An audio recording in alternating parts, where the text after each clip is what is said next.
ಎಲ್ಲಾ ಹಾನಿಯಿಂದ ಕೂದಲನ್ನು ರಕ್ಷಿಸುತ್ತೆ. ಬರೀ Amrut noni reach root premium hair oil. Sir, ಈ ಪ್ರಕರಣ ಇಡೀ ದೇಶ ತಲೆ ತೆಗೆಸುವಂಥ ಪ್ರಕರಣ. ಇದರಲ್ಲಿ ಯಾರು ಭಾಗಿಗಳಾಗಿದ್ದಾರೆ ಅವರಿಗೆ ಈ ದೇಶದ ಕಾನೂನು ಪ್ರಕಾರ ಗರಿಷ್ಠವಾದಂಥ ಶಿಕ್ಷೆ ಸಿಗಬೇಕು, ಇನ್ನೊಬ್ಬರಿಗೆ ಪಾಠ ಆಗಬೇಕು. ಎಲ್ಲ ಹೆಣ್ಣುಮಕ್ಕಳನ್ನು ಕೂಡ ನಮ್ಮ ಜೊತೆಯಲ್ಲಿ ಹುಟ್ಟಿರೋರ ಥರ ಭಾವಿಸ್ಬೇಕು. ಅದನ್ನು ಬಿಟ್ಟು ಈ ಥರ ಹೆಣ್ಣುಮಕ್ಕಳನ್ನು ತಮ್ಮ ಏನು ಅಂತಾರಲ್ಲ ಒಂದು ಅದು ಏನಂತ ವರ್ಣಿಸೋಕ್ಕಾಗಲ್ಲ ನನಗೆ. ಇದು ಘೋರ ಅಪರಾಧ. ಇದು ನಮಗೆ ತಲೆ ಎತ್ತಿ ಮಾತಾಡೋದನ್ನು ಕೂಡ ಭಾಳ ಮುಜುಗರ ಆಗ್ತದೆ. ಅದು ಭಾಳ ಕಷ್ಟ ಆಗುತ್ತೆ ಸಮಾಜಕ್ಕೆ. ಅದಕ್ಕೆ ಇವಾಗೇನು SITಗೆ ಸರ್ಕಾರ ಕೊಟ್ಟಿದೆ, SIT ಅವರು ಪ್ರಾಮಾಣಿಕವಾಗಿ ಕೆಲಸ ಮಾಡ್ತಾಯಿದ್ದಾರೆ. ಯಾವ ಮುಲಾಜಿಗಿರಿನೂ ಇಲ್ದಿರ ನಿನ್ನೆ ಅವರು ಎಷ್ಟು ಒಂದು ದೊಡ್ಡ ಸಾಹಸ ಮಾಡಿದ್ದಾರೆ ಅಂದರೆ ಮಾಜಿ ಪ್ರಧಾನಮಂತ್ರಿಗಳು ಮನೆಯಲ್ಲಿ ಹೋಗಿ ಅರೆಸ್ಟ್ ಮಾಡಿದ್ದಾರೆ ಅಂತ ಹೇಳಿದ್ರೆ SIT ಅವರು ಅವರ ಧೈರ್ಯಕ್ಕೆ ನಾವೆಲ್ಲರೂ ಮೆಚ್ಚಬೇಕು. ಅವ್ರು ಇನ್ನೊಂದು ಹೆಜ್ಜೆ ಮುಂದೆ ಹೋಗಲಿ. ಈ ಯಾರ್ಯಾರು ಇದನ್ನಲ್ಲಿದ್ದಾರೆ ಅವ್ರನ್ನೆಲ್ಲನೂ ಕೂಡ ಬಂಧನಕ್ಕೊಳಪಡಿಸಲಿ, ಹೆಣ್ಮಕ್ಕಳಿಗೆ ನ್ಯಾಯ ಕೊಡಿಸಲಿ. ಸರ್, ಇದನ್ನು ಕಾಂಗ್ರೆಸ್ ಅವರು ಅದು ಹೇಳ್ತಾರೆ. ಹೆಂಗಿದೆ ಇದು ನಡೀತಾ ಇರೋದು? ಇದೊಂಥರ ಧಾರಾವಾಹಿಗಳಲ್ಲಿ ಬಂದಂಗೆ ಬರ್ತಾ ಇದೆಯಲ್ಲ. ಇದಕ್ಕೂ DK ಶಿವಕುಮಾರ್ ಅವ್ರಿಗೂ ಸಿದ್ದರಾಮಯ್ಯನವ್ರಿಗೆ ಎಲ್ಲಿಂದ ಸಂಬಂಧ? ಇದು ಎಲ್ಲಿಂದ ಎಲ್ಲಿಗೆ? ಸುಮ್ಮನೆ ಅವ್ರು ಹೇಳ್ತಾರೆ. ಇದರಲ್ಲಿ ಕಾಂಗ್ರೆಸ್ ಪಕ್ಷದ ಪಾತ್ರ ಇಲ್ಲ. ಏನು ಪಾತ್ರ ಇದೆ? ಸರ್ಕಾರ ಕಾಂಗ್ರೆಸ್ದಿದೆ. ಏನೆಲ್ಲ ಕಾರ್ಯಾಚರಣೆ ಆಗುತ್ತೆ ಅದು ಸರ್ಕಾರದ ಆದೇಶದ ಮೇಲೆ ಆಗುತ್ತೆ.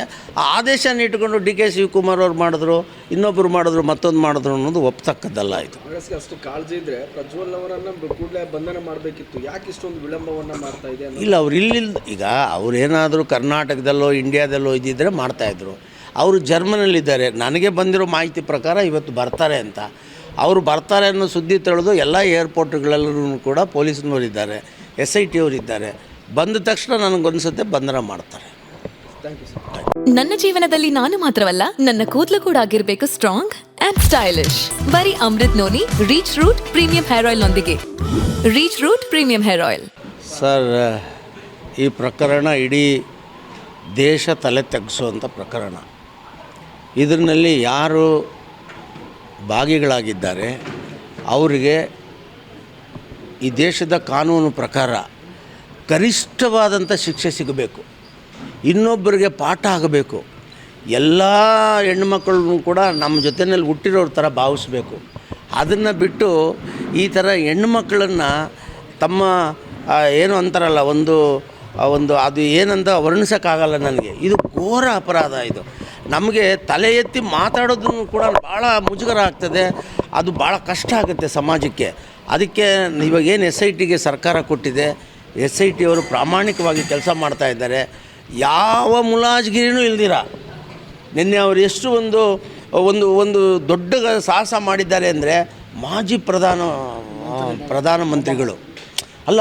ಪ್ರಧಾನಮಂತ್ರಿಗಳು ಮನೆಯಲ್ಲಿ ಹೋಗಿ ಅರೆಸ್ಟ್ ಮಾಡಿದ್ದಾರೆ ಅಂತ ಹೇಳಿದ್ರೆ SIT ಅವರು ಅವರ ಧೈರ್ಯಕ್ಕೆ ನಾವೆಲ್ಲರೂ ಮೆಚ್ಚಬೇಕು. ಅವ್ರು ಇನ್ನೊಂದು ಹೆಜ್ಜೆ ಮುಂದೆ ಹೋಗಲಿ. ಈ ಯಾರ್ಯಾರು ಇದನ್ನಲ್ಲಿದ್ದಾರೆ ಅವ್ರನ್ನೆಲ್ಲನೂ ಕೂಡ ಬಂಧನಕ್ಕೊಳಪಡಿಸಲಿ, ಹೆಣ್ಮಕ್ಕಳಿಗೆ ನ್ಯಾಯ ಕೊಡಿಸಲಿ. ಸರ್, ಇದನ್ನು ಕಾಂಗ್ರೆಸ್ ಅವರು ಅದು ಹೇಳ್ತಾರೆ. ಹೆಂಗಿದೆ ಇದು ನಡೀತಾ ಇರೋದು? ಇದೊಂಥರ ಧಾರಾವಾಹಿಗಳಲ್ಲಿ ಬಂದಂಗೆ ಬರ್ತಾ ಇದೆಯಲ್ಲ. ಇದಕ್ಕೂ DK ಶಿವಕುಮಾರ್ ಅವ್ರಿಗೂ ಸಿದ್ದರಾಮಯ್ಯನವ್ರಿಗೆ ಎಲ್ಲಿಂದ ಸಂಬಂಧ? ಇದು ಎಲ್ಲಿಂದ ಎಲ್ಲಿಗೆ? ಸುಮ್ಮನೆ ಅವ್ರು ಹೇಳ್ತಾರೆ. ಇದರಲ್ಲಿ ಕಾಂಗ್ರೆಸ್ ಪಕ್ಷದ ಪಾತ್ರ ಇಲ್ಲ. ಏನು ಪಾತ್ರ ಇದೆ? ಸರ್ಕಾರ ಕಾಂಗ್ರೆಸ್ದಿದೆ. ಏನೆಲ್ಲ ಕಾರ್ಯಾಚರಣೆ ಆಗುತ್ತೆ ಅದು ಸರ್ಕಾರದ ಆದೇಶದ ಮೇಲೆ ಆಗುತ್ತೆ.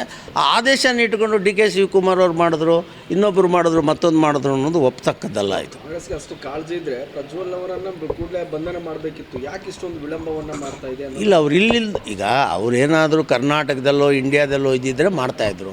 ಅವರು ಜರ್ಮನಲ್ಲಿದ್ದಾರೆ. ನನಗೆ ಬಂದಿರೋ ಮಾಹಿತಿ ಪ್ರಕಾರ ಇವತ್ತು ಬರ್ತಾರೆ ಅಂತ. ಅವರು ಬರ್ತಾರೆ ಅನ್ನೋ ಸುದ್ದಿ ತಿಳಿದು ಎಲ್ಲ ಏರ್ಪೋರ್ಟ್ಗಳಲ್ಲೂ ಕೂಡ ಪೊಲೀಸ್ನವರಿದ್ದಾರೆ, SIT ಅವರಿದ್ದಾರೆ. ಬಂದ ತಕ್ಷಣ ನನಗನ್ಸುತ್ತೆ ಬಂಧನ ಮಾಡ್ತಾರೆ.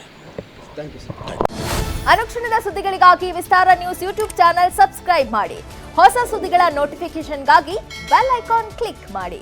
ಲೇಟೆಸ್ಟ್ ಅಪ್ಡೇಟ್ಸ್ಗಾಗಿ www.vistaranews.com ವೆಬ್ಸೈಟ್ಗೆ ವಿಸಿಟ್ ಮಾಡಿ. ಅಂಗೈಯಲ್ಲೇ ಜಗತ್ತಿನ ಸುದ್ದಿ ತಿಳಿಯಲು ವಿಸ್ತಾರ ನ್ಯೂಸ್ ಕನ್ನಡ ಆಪ್ ಡೌನ್ಲೋಡ್ ಮಾಡಿ.